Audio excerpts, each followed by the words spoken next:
Neuchâtel, canton suisse entre lac et montagne, d'aujourd'hui 180 000 habitants à peine, est au niveau mondial l'un des plus hauts lieux de la spiritualité protestante. Dans les années 1520, les idées de la Réforme se répandent en effet rapidement en Suisse, en particulier dans les puissantes cités alémaniques de Zurich et de Berne, mais aussi à Neuchâtel, région pionnière dans son choix de passer au protestantisme. Et cela, plusieurs années avant Genève, la dite Rome protestante. L'arrivée de la Réforme à Neuchâtel est remarquable à plus d'un titre. D'abord, première ville de langue française à choisir la Réforme. Il faut être conscient que dans le Royaume de France, par exemple, ça ne serait pas possible pour une cité de faire un choix pareil toute seule. Et l'autre caractéristique tout à fait essentielle, c'est que la Réforme va être adoptée par un vote. C'est-à-dire qu'on va reprendre une tradition très forte dans les cantons helvétiques et leurs alliés, c'est la consultation de la communauté. Pas une seule personne qui décide, mais un corps électoral plus ou moins large que l'on consulte. À Neuchâtel, c'est le 4 novembre 1530 que l'on va voter et à une courte majorité, 18 voix, c'est la Réforme qui va l'emporter. Neuchâtel doit la possibilité de voter en faveur ou pas de la Réforme à sa situation géographique, coincée entre le royaume catholique de France et la puissante cité de Berne passée au protestantisme. En fait, ce sont les Bernois qui prennent l'initiative d'organiser le vote, suscitant le mécontentement de la suzeraine locale catholique Jeanne de Horberg. Neuchâtel est aussi la ville où le célèbre réformateur Guillaume Farel rencontre ses premiers grands succès.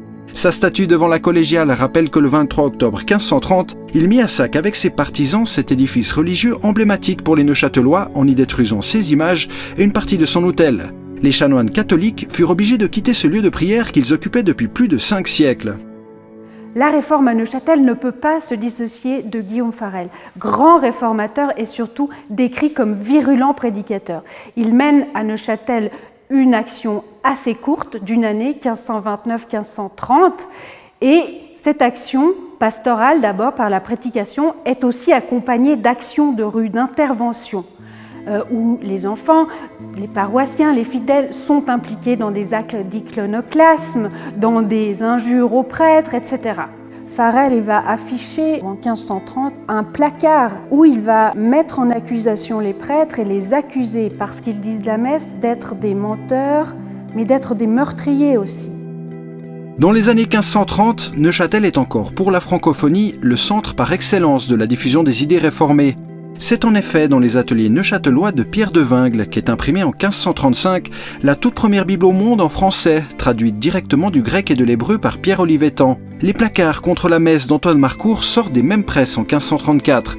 Ceux-ci seraient arrivés jusque dans les appartements du roi de France François Ier, provoquant sa colère et des persécutions à l'encontre des protestants. La Réforme a depuis ce moment-là, française, francophone, un endroit où elle peut imprimer. Jusque-là, l'impression se faisait dans les marges du royaume, Strasbourg, Bâle, etc., mais il n'y avait pas finalement de presse attitrée à cette réforme francophone. En 2 ans, Pierre de Wingles va imprimer plus d'une vingtaine d'ouvrages, du moins c'est ceux qui nous sont conservés. Autre innovation suscitée par la Réforme à Neuchâtel, Guillaume Farel crée en 1539 aux abords de la collégiale la toute première école publique neuchâteloise pour, dit-il, permettre aux enfants de lire la Bible par eux-mêmes. Neuchâtel fut enfin au fil des siècles une terre de refuge importante pour les protestants fuyant les persécutions à travers l'Europe. Après la révocation de l'édit de Nantes en 1685, Neuchâtel a vu passer plus de 23 000 réfugiés huguenots. Cet esprit d'accueil a fini par payer. De nombreux exilés apportèrent dans la région leurs compétences d'artisans, dans l'horlogerie notamment, industrie phare de l'économie neuchâteloise, qui exporte aujourd'hui à l'étranger plus de 90% de sa production.